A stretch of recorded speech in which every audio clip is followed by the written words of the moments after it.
How far did you get in Asia and where did you want to get to? The growth in Asia has been extremely good. I mean, we basically had just an outpost, various bunch of outposts, and now we have a real business, and it's an integrated business into our institutional and corporate bank. So I think one of the mistakes we've made is talking about Asia rather than talking about our institutional and corporate business, because we couldn't do what we do in Australia without our franchise in Asia, or we couldn't do what we do in Asia without the franchise in Australia and New Zealand. I mean, the global markets business is a classic case of how that operates.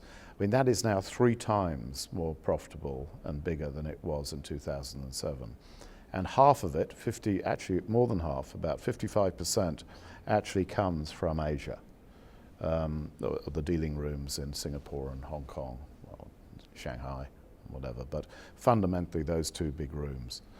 And where would I want to be? You know, we put a target of 25% out there, and we got there. Did I think it was going to be possible to get there in this time? Probably not. I think we got further than we thought we could, and that was basically off the back of the crisis. So we used that opportunity, and I think that has frankly been, that was, we hadn't anticipated just how many people were going to withdraw. So we're now ranked as the number 4 corporate bank in Asia.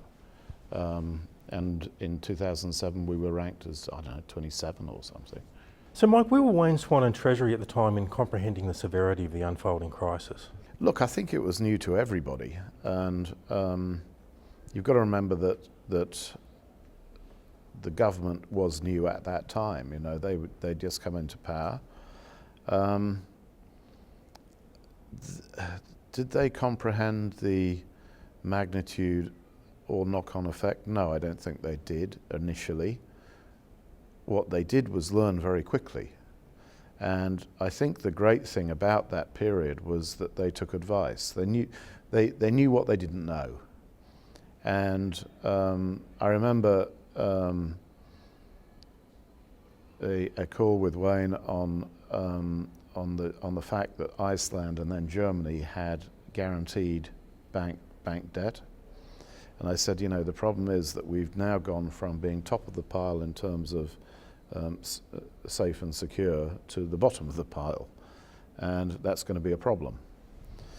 And he got that. He understood what was needed.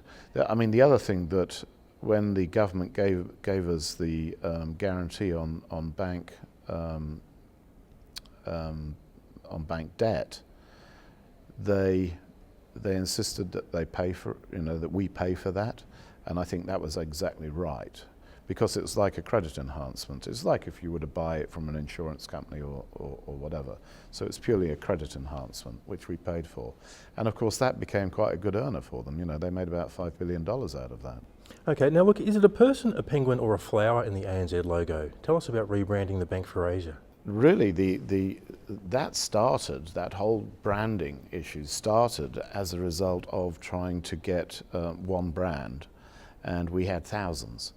So the idea was actually to find which one was most common, and really just work with that. I hadn't actually the intention when we started out to change the brand, but it became so difficult, and we found so many different brands, and brands that we'd had years ago that were still being used in some places, and it was a real mess. So I then took the decision, okay, well let's do a rebrand and modernize the brand and actually create a logo as well. And what is it? It's a lotus. The marketing guys came up with two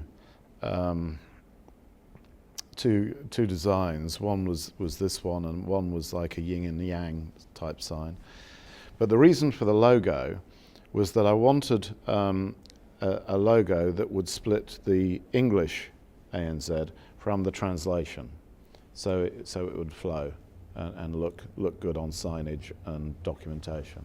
Thanks, Mike, for doing it. Yeah, it's a pleasure.